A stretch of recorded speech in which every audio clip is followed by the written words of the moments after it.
저는 그러면 소비자 입장에서 생각해보면 제가 어제도 뭘 구매했는데 그만 사세요. 저도요. 이게 그 네이 뭐 땡땡에서 이제 구매를 하면 배송 다 말했는데 뭘? 다 말했나?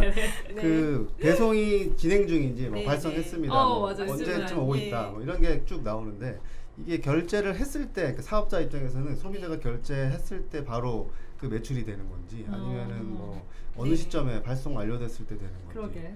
그리고 또 환불하는 이게 경우도 그러니까 우리가 막 네. 반품해버리면 네, 네. 그때는 뭐 매출이 어떻게 되는 건지 그것도 좀 궁금해요. 배송비는 네. 이미 또 지출이 됐을 것 같고. 사실 이게 그 원론적인 그 저희가 이제 세법에서 말하기는 이거를 매출의 수익 인식 시기라고 해요. 수익 인식 시점이라고 하는데 강의 듣는 것 같아요. 카메라 보고 얘기해 주시죠. 고객한테 인도가 됐을 때 사실은 그 매출이 발생된 거라고 보시면 그렇죠, 되세요. 그렇죠. 근데 네. 이게 고객한테 인도됐다는 시점을 온라인 쇼핑몰 사업자 분들 입장에서는 이렇게 보시면 되세요. 구매가 확정되는 시기 또는 배송이 완료되는 시점 이렇게 두 개라고 보시면 되는데 그래서 그렇게 구매 확정을 네. 눌러달라는 아. 거구나. 맞아요. 나 왜 맞아요. 이제 알았다. 예, 예. 그래서 그 두 가지로 제가 말씀드린 이유는 입점몰들마다 입장이 달라요. 구매 확정이 되는 시기에 그 매출로 이제 정산 내역을 보내주는 입점몰들이 있고요. 네. 구매 확정이 아니고 그냥 배송이 완료되면 바로 그냥 매출로 인식을 해버리는 입점몰들이 또 있어요. 예, 그래서 각각 다르기 때문에 말씀드린 거고 이렇게 복잡해서 내가 쇼핑몰 어떻게 운영하지 걱정하시는 분들이 있으실 텐데 걱정 안 하셔도 됩니다. 왜냐하면 세금 신고할 때 매출 인식은 네. 그냥 그 입점몰에서 제공해주는 부가세 신고 만 정산 하면 돼요? 내역 그것만 그냥 참고하시면 되세요. 굳이 그쵸. 배송이 됐나 안 됐나를 내가 그 주문 내역을 봐가면서 몰라요, 우리는. 매출을 건건히 신고하시는 게 아닙니다. 통으로 그러니까요. 신고하시면 되기 때문에 쉬운데 여담을 이제 드리면 네. 그 구매 확정이라는 게 두 가지가 있어요. 아까 말씀하신 것처럼 구입자가 구매 확정을 눌러주는 거. 경우가 있고요. 네. 그 다음에 어떤 일정 기간이 지나면 지나면. 저절로 구매 네, 확정이 맞아요. 된다고 이제 뜨잖아요. 저희한테도 네. 이제 그런 경우가 있습니다. 그래서 그렇게 두 가지가 이제 구매 확정이라고 보시면 되시고, 그래서 구매 확정 경우에는 이미 고객이 구매를 확정했기 때문에 그냥 그게 매출이라고 보시면 되시고, 배송 기준으로 보실 때는 배송이 완료됐어도 고객이 보시고 반품하는 경우 있잖아요. 있죠. 예, 환불하는 경우가 있는데 일단 부가세 신고 때는 이 배송이 완료됐으면 다 그냥 부가세 정산 내역에 거의 포함된다고 보시면 되세요. 하는데 그 이후에 혹시라도 환불이 이제 발생됐다 그러면 그 이후 기간에 다시 환불된 내역에 대해서 매출에서 차감하시면 되세요. 그러니까 생각보다 너무 복잡하게 생각을 안 하셨으면 좋겠고요. 요즘에는 이 쇼핑몰이 처음에 그 태동기 때는 정말 힘들었어요. 심지어 이 온라인 쇼핑몰 태동기 때 한 10년 전쯤에는 G마켓 이런 거 처음 나왔을 때는 온라인 매출 이 쇼핑몰 사업자분들이 옛날인데 사업자 등록도 안 하고 파셨어요. 심지어는 그쵸, 그쵸. 이런 시점에서는 사업자를 거의 안 하고 물건을 판매하셨기 때문에 쇼핑몰들도 얘네들한테 내가 뭘 제공해야 하는지 사실 많이 몰랐고 많이 어수선했어요. 근데 지금은 워낙 쇼핑몰 사업자들이 이제 시작을 한 지 오래가 돼가지고 그 입점몰들이 그 아까 말씀드린 정산 내역이라는 걸 워낙 잘 정리해서 줍니다. 네. 심지어 그 정산 내역이 가장 복잡했다는 소셜들 있죠. 뭐 딜별로 이렇게 하는 그런 소셜들도 그 정산 내역이 굉장히 깔끔하게 정리가 됐어요. 최근 2, 3년 동안. 그래서 IT 강국입니다. 네, 대표님들이 부가세 신고하는 건 어렵지 않지만 그래도 직접 하시기에는 만만치 않다는 거. 네, 그래서 여러 군데 입점이 있으시면 네, 맞습니다. 그러면 궁금한 게 배송 아까 말씀하셨잖아요. 배송 그 요즘에는 얼마 이상 구매하면은 배송비 안 내고 이제 맞습니다. 하는 거 많잖아요. 그거는 사업자 입장에서는 비용 처리 문제로 연결될 것 같은데 이것도 세무 처리할 수 있는 건가요? 배송비? 만약에 이 배송비를요 그 입점물에서 부담하시는 게 아니고 우리 사업주분께서 부담하시는 거라 그러면 당연히 비용 처리가 되세요. 네, 되시는 부분이시고, 근데 대부분의 경우에 이제 배송비가 별도로 붙어서 물건값을 결제할 때 배송비 포함해가지고 사실 다 결제를 하시거든요. 그래서 물건값을 포함해서 결제했다는 거는 이 배송비도 매출로 신고하라는 얘기예요. 그래서 사실 배송비 포함해서 부가세 신고를 하십니다 보통. 배송비를 따로 받는 경우에 그렇게 하시고, 대신에 이 배송비에 대해서는 그 보통 쇼핑몰 하시는 분들은 뭐 CJ라든가 이런데 기업 택배를 사용을 하세요. 맞아요. 그래서 기업 택배 회사에서 한 달에 한 번 정도 택배비를 세금 계산서를 끊어줘요. 그래서 나는 매출로 신고하고 대신에 세금 계산서 끊어준 거에 대해서 또 비용 처리하기 때문에 절대로 이게 오버해서 잡히지 않으니까 걱정 안 하셔도 되세요. 편리하구나. 네, 요즘엔 다 이렇게 되어 있습니다. 그러면 이제 뭐 매출은 거의 이제 쇼핑몰에서 다 네. 잡아주는 셈이네요. 그러니까 네, 맞습니다. 그러면 이제 뭐 보통 근로자들은 연말정산할 때 뭐 공제 항목을 잘 챙겨야지 예, 좀 절세가 맞습니다. 되는데 예. 사업자들은 그럼 비용을 좀 잘 잡아야 된다고 하던데 네, 네, 그럼 맞아요. 비용 처리 부분도 조금 어떻게 하면 잘할 수 있는지 좀 설명 좀 네, 네. 해주시죠.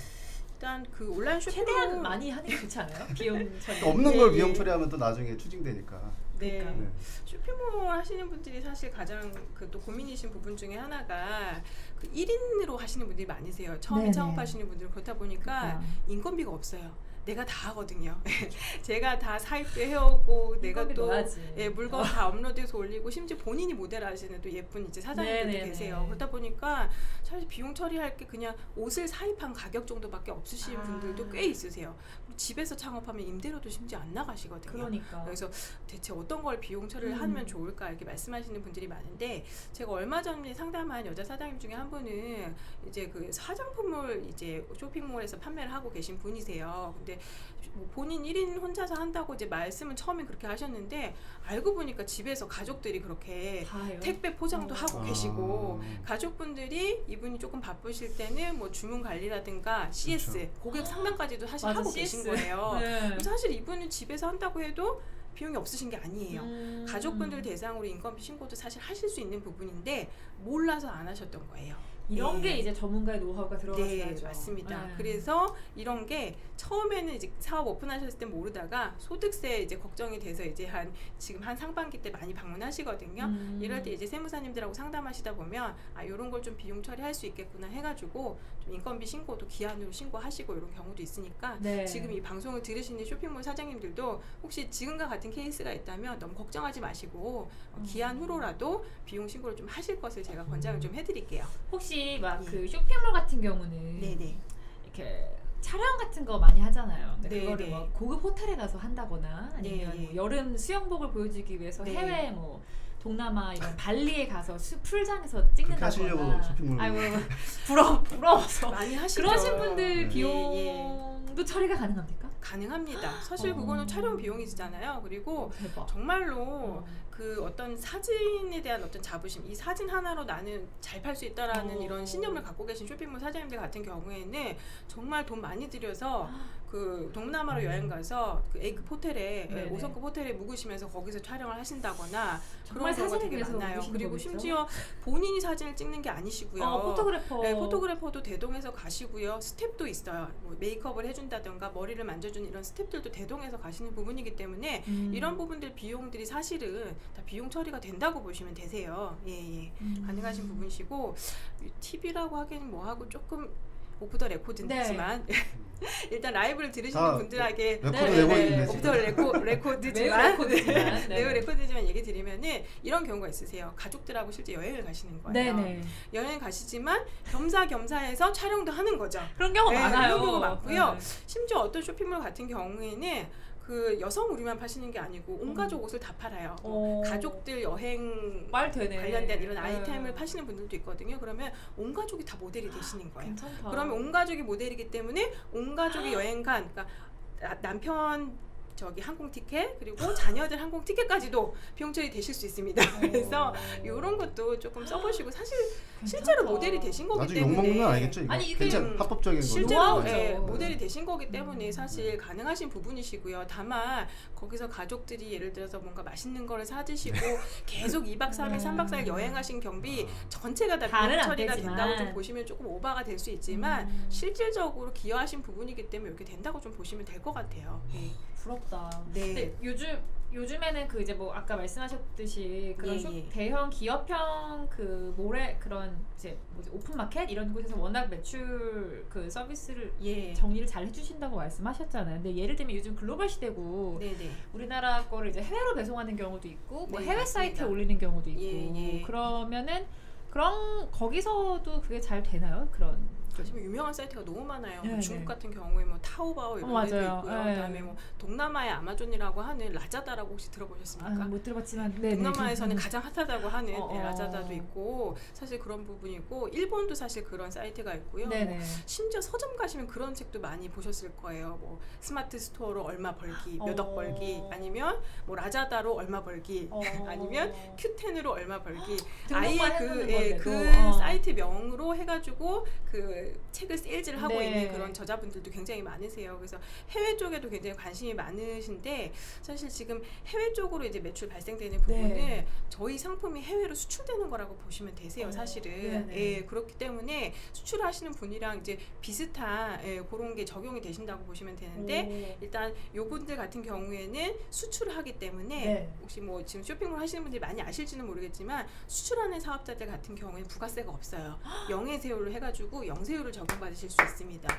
근데 이게 국내 판매가 아니고 수출이라는 거를 증명을 해낼 수 있어야 되거든요. 그러니까 그 지금 뭐 말씀드린 뭐 라자다라든가 이런 사이트에서 실제로 매출이 발생된 내역이라든가 그리고 해외 사이트에서 매출이 발생됐는데 라자다 예를 들어 뭐 라자다라고 하면 라자다 뭐 베트남이라고 하면 베트남 고객한테 배송이 됐을 거 아니에요. 그럼 베트남 고객한테 배송이 된 내역이라든가 이런 걸 좀 챙겨 놓으셔야지 그런 거 받을 수 있죠 다. 네, 됩니다. 영어만 인정이 하면 되세요. 그래서 배송을 한 것과 관련된 증빙까지 추려 놓으시면은 수출을 한 게 이제 증빙으로서 역할을 할 수 있다고 보시면 될 것 같아요. 그러면 부가세가 0%다. 네, 맞습니다.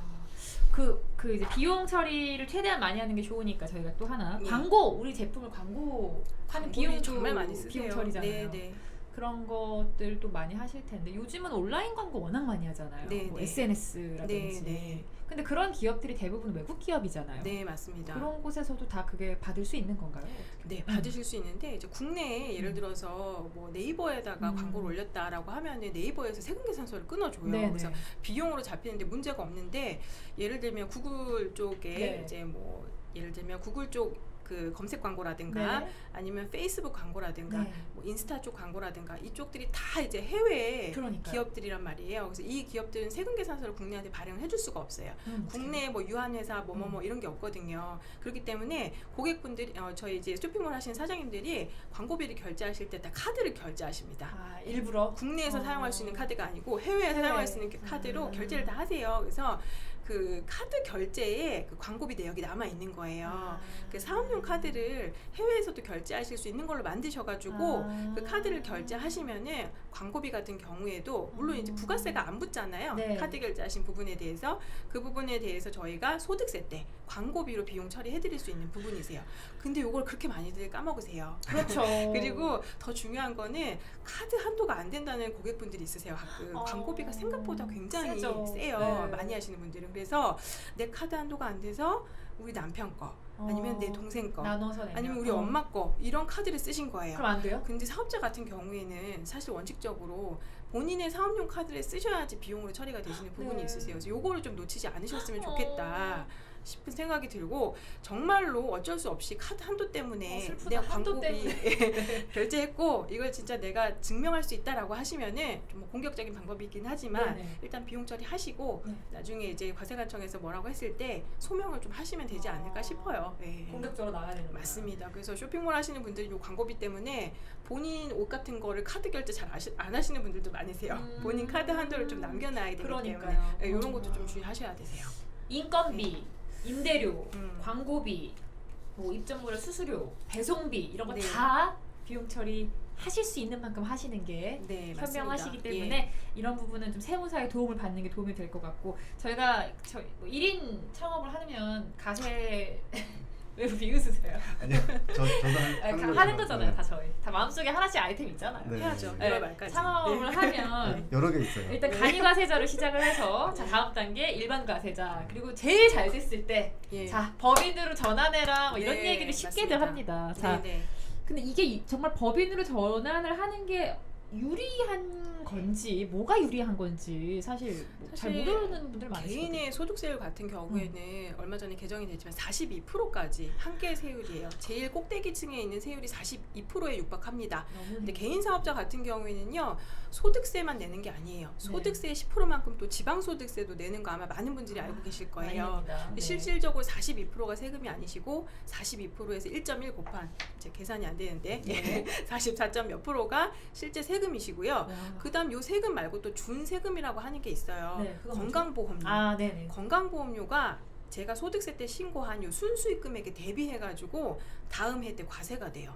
저희 세무대리인이 5월달에 소득세를 신고하면요, 이 5월달에 신고된 금액이 건강보험공단에 날아가거든요. 네. 그럼 보험공단에서 작년에 이렇게 많이 벌었구나. 그럼 작년에 건강보험료를 다시 정산해 주겠다라고 하면서 정산된 건강보험료를 추징을 해갑니다. 어머. 그래서 사실 세금 그런 네, 맞아요. 정산해요, 그래서 정산. 내가 딱 소득세 낼 것까지만 딱 남겨놨어요. 내면, 돈을. 네. 예, 자금을 딱 그까지만 확보해놨는데 갑자기 5월 지나서 건강보험공단에서 건강보험료 추징이 1,000만 원이 나왔습니다. 이런 네. 분들도 사실 계세요. 네. 그러면 낼 돈이 없다고 하시는 분들도 있거든요. 그래서 이렇게 되시는 경우이기 때문에 사실 세금을 네. 나중에 낸다거나 아니면 세금을 기간을 좀 안분해서 조금씩 내고 싶으신 분들은 법인 사업자로 좀 진행을 하셔야 되시는 부분이 있으세요. 그래서 사실 성실신고 사업자라고 하는 이제 사업자가 있어요. 네. 개인 중에서도 매출의 규모가 큰 분들은 성실신고 사업자로 이제 전환이 되시는데, 성실신고 사업자라는 게 성실하다는 의미는 아니고요. 그래요? 제발 성실하게 성실하게 해라. 신고해줘라는 의미의 성실신고 사업자세요. 좋은 말은 아니에요. 그래서 게다가 좀 안 좋은 게 뭐냐면 성실신고 사업자로 바뀌게 되시면요, 네. 국세청에서 지켜보고 있다 이런 이제 개념이라고 보시면 되세요. 그래서 무슨 문제가 생겨도 성실신고 사업자부터 먼저 건드린다고 보시면 되세요. 그래서 이 성실신고 사업자가 안 되기 위해서 그 전에 법인으로 전환하시는 분들이 사실 많습니다. 네, 그래서 매출의 규모가 커져도 법인으로 전환하셔야 되시고요. 매출액은 예를 들어서 10억밖에 안 되지만 순수익이 5억이에요. 네, 이런 분들도 당연히 법인으로 전환하셔야 되세요. 네, 그래서 매출액이 능사는 아니시고 네네. 순수익, 마진이 높으신 분들 사실 법인으로 하셔야 되는데, 제가 네. 왜 순수익 이렇게 말씀을 드렸냐면, 이렇게 이 얘기를 듣고 이제 핑크빛 꿈을 꾸시는 쇼핑몰 그러니까요. 예비 창업자분들 네. 계실 거예요. 마진이 이렇게 많이 남는다고라고 이제 그러니까요. 알아들으실 수 있는데, 사실 솔직히 말씀드리면 국내에서 사입을 해가지고 물건을 이제 팔으시는 분들은 마진이 많이 안 남으세요. 네. 근데 요즘에는 그 제조 자체를 다 이제 해외 쪽에서 제조해가지고 네. 디자인이랑 이렇게 설계한 제품을 해외에서 제조하시는 분들이 많으세요. 제조. 요즘 각광받고 있는 데가 다들 아시겠지만 한물 갔다고는 하지만 그 중국이 아직까지 싸고요. 네. 중국, 그 다음에 베트남 있죠. 그다음에 또 네네. 방글라데시 쪽도 이제 각광을 받고 있습니다. 그래서 이런 데서 제조를 해가지고 들여오시게 되시면 워낙 원가 자체가 싸요. 놀라실 수 있겠지만 오프 더 레코드, 매우 레코드로 말씀을 매우 드리자면 레코드로. 네네네. 예, 실제로 물건 가격이 판매 가격의 100분의 1 더 심한 것도 있어요. 사실은 이런 정도밖에 안 드는 것도 저도 있어요. 봤어요. 근데 이런 거는 그러면 아까 제조 그 지역을 신고를 해야 되나요? 그 아까 사업자 네네. 등록할 때 집 말고 네네. 제조를 그렇진 하기 않습니다. 때문에. 수입을 않아요? 하는 거기 때문에요. 수입이어서. 예, 수입을 하는 거기 때문에 이미 그쪽 공장에서 제조를 의뢰를 걸 해가지고 갖고 수입을 오니까. 하는 거라고 보시면 되세요. 예, 그렇기 때문에 대부분의 사업자분들은 그냥 물품을 수입을 해가지고 판매하시는 도소매 사업자에 해당이 되십니다. 그래서 이런 분들은 사실 원가라는 개념 자체가 없어요. 뭐 세무사님 아시죠? 저희 원가라는 개념이 없습니다. 원가 그 정도예요? 0이라고 보시면 됩니다. 우와. 이런 분들도 있으세요, 심지어. 멋있다. 네, 그래서 이렇게 마진이 많이 나오면 너무 행복할 것 같지 않습니까? 네. 네, 그래서 사실 이렇게 조금 아이템을 잘 잡으셔가지고 마진이 많이 남는 분들은 행복한 고민을 하셔야 돼요. 내가 많이 벌었으니까 많이 내는 거구나라고 생각을 하시면 되고, 그래요. 그래도 절세를 하고 싶으시면 법인으로 하시면 되세요. 법인은 지금 법인세율 자체가 그 한 20%까지라고 보시면 되세요. 일반적인 네. 대기업이 아니면 20%까지가 가장 높은 세율이시기 때문에 지방소득세를 포함하셔도 22%밖에 안 되세요. 절반 수준이네요. 네, 맞습니다. 그래서 22%만 이제 최대한 내시면 된다고 보시면 되고, 또 이제 법인으로 하시게 되시면은 뭐 일단은 뭐 인건비라든가 이런 거 처리를 할 때 조금 더 괜찮으세요. 예, 개인으로 하면 조금 다들 좀 뭔가 개인으로 했는데 인건비가 너무 많고 이러면 조금 의심을 살 수도 있는데, 법인으로 하면은 그래도 좀 기업이라고 보는 약간 그치. 좀 그런 조금 뭐라 그래야 되죠? 관점이 좀 있다고 보시면 되세요. 아직까지도 세무 관청에서는 좀 그런 입장이 있으시고, 네. 그다음에 같은 매출의 규모면 법인으로 10억 할 때랑 개인으로 10억 매출 달성했을 때랑 세무서에서 보는 관점이 다르다고 보시면 되세요. 그래서 약간 이게 뭐 여담이긴 하지만 실제로 존재는 해요. 아니라고는 말을 하는데 실제로는 그런 부분도 있기 때문에 매출액이라든가 마진이 높아지시면 법인을 한번 생각을 해보시면 되십니다. 너무 재밌다. 오늘 얘기 너무 네. 재밌지 않습니까, 여러분? 그러면 지금 저희 방송 들으시면서 가슴속에 꿈틀거리고 있던 창업에 대한 어떤 본능과 욕망이 분출하시는 분들 많으실 것 같은데 요즘에 네네. 그 상담 오시는 분들 중에서 좀 부동산에서 문자가 왔네요. 네, 그 상담 오시는 분들 네. 중에서 네. 좀 트렌드 이런 거 요즘 많이 하시더라. 그리고 세금 신고하는 거 보니까 의외로 의외가 아니어도 이런 업종에서 좀 돈 많이 버시더라. 그래서 세금 신고 이렇게 많이 하시더라. 뭐 이런 것 좀 정리 한번 해주실 수 있을까요? 아이템을 여쭤보시는 그렇죠. 거예요. 네. 뭐 해야 되나? 빅데이터. 사실 네. 이게 어디에 국한지을 수가 없는 네네네. 부분인데요. 정말 요즘에는 인터넷 쇼핑몰에서 안 파는 그게 없죠. 아이템이 없어요. 남편 빼고 다 판다던데. 정말 다 팔아요. 네, 그 말이 맞는 말씀이에요. 심지어는 그 유통하기 힘들다는 신선 제품까지도 요즘에 네. 마켓 뭐뭐에서 마켓컬리? 뭐 네네네. 이런 데서 심지어 쿠팡 이런 데서 네네. 바로 하루 만에 내지는 아침에 네, 새벽 출근하기 배송. 전에 새벽 그게 배송 진짜 효자예요. 로켓 와우 뭐 이런 거 되더라고요. 이런 부분도 있으시고 네. 실제로 그다음에 이 인터넷 쇼핑몰을 어떤 업종으로 생각하시는 분들이 있는데 네. 처음에 저도 그랬거든요. 이게 업종이 아니고요. 모든 업종의 사업자분들이 잠재적으로 쇼핑몰을 할 그러니까. 그 여지가 있으세요. 이제는 모든 걸 다 쇼핑몰로 뭘 통해서 팔아야 판매하기 돼요. 때문에 네네네. 심지어는 용역을 파시는 분들도 있으세요. 오. 디자인이나 이렇게 뭐 이렇게 그래픽 같은 거 하시는 분들도 뭐 쇼핑몰 사이트가 있어요. 용역만 주로 하는 그런 오. 사이트에 본인은 뭐뭐를 합니다라고 올려서 온라인으로 결제를 받으시거든요. 사실 이것도 온라인 쇼핑몰 사업자라고 할 수 있고요. 그런 부분이셔서 주의를 하셔야 되시고 질문이 뭐였죠, 진행자님? 그러니까 요즘 트렌디한 거. 뜨는 업종 아니면 뭐 뭐 창업해라. 제가 사실 많이 돈 버시더라. 거짓말이 아니고 진짜 제가 쇼핑몰 창업할 계획이 있어가지고 그 세금 관련된 데가 아니고 제가 세무사니까 저는 이제 어떤 아이템이 요즘 각광을 받는지 이런 강의를 많이 들으러 다녀요. 뭔가 카페 같은 데 들어가서 그러면은 일단은 아이템은 그 해외에서 제작할 수 있는 아이템을 많이 잡는 게 좋더라고요. 아까 말씀드린 것처럼 베트남, 중국. 그래서 세금 낼 걱정을 안 해도 되는 걱정을 하되 행복한 걱정을 하시는 거죠. 마진이 일단 많이 남으니까. 받아쓰기. 그러니까 팔리기만 하면 마진이 워낙 남으니까. 그래서 아이템을 이제 제가 어떻게 추천드리기보다는 여행 가실 때 아이템 여행을 가시는 거예요. 친구분들하고. 그래서 저도 사실 그걸 계획을 하고 있어요. 그래서 아시는 지인분하고 가자 그런 게 벌써 한 6개월이 지났거든요. 축이 있는 사람은 해외여행 가가지고 그 시장부터 지금 제가 하는 말이 거짓말 이렇게 다 풀어도 되는지 다 모르겠지만 풀으셔야죠. 이러다가 이제 해외여행 붐이 있는 건 아닌지 모르겠는데 지금 제가 아까 말씀드린 그 3개국 그런 쪽에 이제 실제로 그 해외여행 가시는 분들이 많으세요. 그래서 실제로 거기 이렇게 어떤 시장에서 싸게 물건을 이제 도도매라고 하죠. 이제 그런 데서 얼마에 파는지 보시고 심지어 거기 가격조차도 만족 못하겠다 그러면 얘네들은 대체 또 물건을 어디서 제조해오나 그래서 제조 공장까지 어디 있는지 파악해서 오시는 분들이 있으세요. 그래서 출장을 가시는 거죠. 여행 겸 출장을 이제 가셔가지고 중국, 베트남, 방글라데시였습니다. 그래서 꼭 이 3개국에만 정해져 있는 건 아닌데 워낙 가까운 데가 제일 가까운 데가 중국이에요. 그래서 아무래도 조금 그래서 중국통을 좀 알고 계신 분들은 그분들하고 같이 손잡고 여행을 가시더라고요. 그래서 아이템을 솔직히 뭐 어떤 아이템을 정하라고 말씀드릴 수 없는 게 중국 시장 한번 가보시면요, 그 도도매 시장에 가보시면 옷부터 뭐 예를 들어서 뭐 모자, 뭐 애기들 장난감, 뭐 하여튼 그 어떤 없는 아이템이 없다고 보시면 돼요. 만물상이라고 보시면 되세요. 아니 정말 그 오프라인 창업은 사실 비용도 워낙 많이 들고 부담 요인이 크지만 얘기를 들어보니까 말씀 들어보니까 온라인 창업은 진짜 조금만 시간 있으신 분들은 정말 해볼만 하는 것 같아요. 이거 다시 듣기 여러 번 하시면 될 것 같아요. 지금 저희 둘 다 열심히 필기했거든요. 그럼 한 가지 마지막으로 우리 소설 세무사님 창업하시면 그러면 세금 신고는 혼자 그냥 하실 건가요? 세금 신고 혼자 해야죠.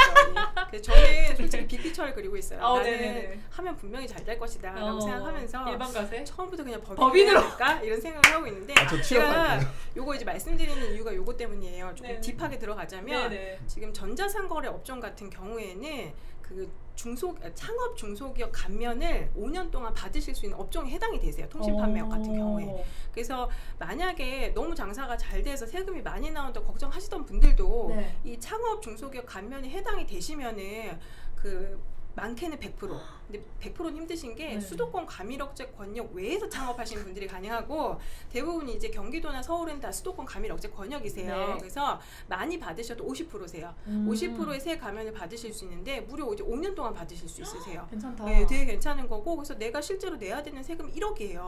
50% 감면 받으면 5천만 원이고요.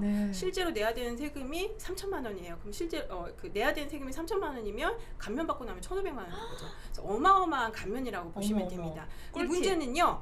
제가 개인으로 창업을 했어요. 처음에 간이가 좋아서. 네. 제가 아까 말씀드린 간이 시작을 했는데 너무 잘 돼서 나중에 법인 전환을 한 거예요. 네. 그럼 법인 전환을 그때는 한 안 돼요? 거는 창업이 아니에요. 어머. 난 이미 개인으로 했기 때문에 그래서 이 감면이 연결이 안 된다는 거. 네, 그래서 만약에 내가 너무 잘 될 것 같다는 대박 확신이 아이템이 있으시면 있으면 법인으로 네. 질러라. 네, 그 소득세율 아까우니까 법인세율로 하시고 감면 받으시는 것도 괜찮은 방법이다라고 이제 말씀을 좀 드릴 수 이게 있을 것 아까 같아요. 말씀하신 그 업종별 꿀팁 중에 하나인 것 같고. 예, 이거 맞아요. 제가 그거만 수도권 강남. 과밀 억제 권역 이거 네, 제가 네. 이것도 최근에 취재했는데 네네. 아, 네. 수도권인데 과밀 억제 권역이 아닌 곳이 제법 네네. 많더라고요. 약간 위성 도시 맞습니다. 중에서 네. 제법 있어요. 어. 한번 찾아보시면 돼요. 네, 뭐 이천 뭐 이런 데 아니에요. 네. 강남에 아까 창업하면 네네. 뭐 꿀팁 있다고 하셨잖아요. 초반에 저 이따 말씀해 주신다고. 네, 네. 그거는 잠시만 한번 생각해 보아야 될 그리고 거예요. 앞에 맨 처음 시작할 네, 때 네. 꿀팁 몇 개 있다고 네, 네, 했는데 네. 이따 말씀드릴게요 네, 한 게 있었거든. 잠시만 우리 다시 이따가 듣기 해야 될 것 같아. 말씀드리고요. 다 예, 방송 예. 끝나고 따로 다시 보내주세요. 녹음해야 되겠는데요. 뭐였죠? 예. 그래서 이따가 그리고 또 하나 말씀드릴 게 어. 사실 세무 이슈는 아닌데 네. 요즘에 가장 저희 업계에서도 핫해요. 뭐죠? 지원금입니다. 노무 오. 지원금인데 사실 제가 노무사가 아니라 말씀드리기 네. 좀 뭐 할까도 생각을 했는데 사실 이건 누구나 다 아는 지금 정보라서 지금 청년 그 채용에 대해서 네, 청년 정부가- 추가 고용, 네. 청년 추가 고용에 대한 장려금을 정부에서 주고 있어요. 근데 이게 너무 커요 금액이. 한 달에 인당 75만 원에 육박합니다. 네. 네, 그렇기 때문에 이걸 받으실 수 있는데 말 그대로 청년을 추가적으로 고용한 거에 대한 장려금이에요. 그래서 조카 일단 첫 번째 조건은 청년이어야 돼요. 네네네. 청년이어야 돼서 34세 미만이셔야 되고요. 받는 그 시기에. 그리고 그다음에 추가 고용이기 때문에 이미 직원이 한 명 있는 상태에서 추가로 고용하는 직원에 대해서만 나가는 부분이라고 보시면 되세요.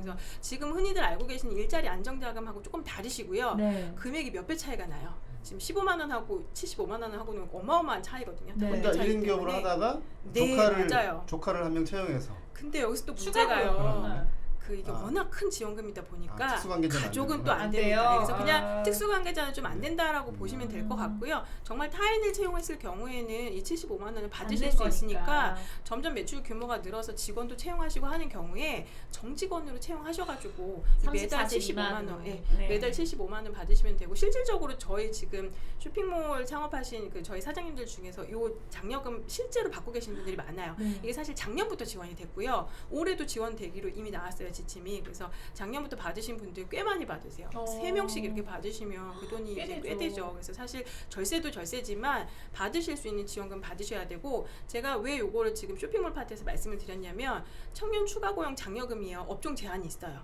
받을 수 있는 업종과 아닌 업종이 또 있습니다. 네네. 그래가지고 말씀드렸는데 통신 판매업 같은 경우에 지금 전자상거래업 같은 경우에는 받으실 수 있는 업종에 해당이 되세요.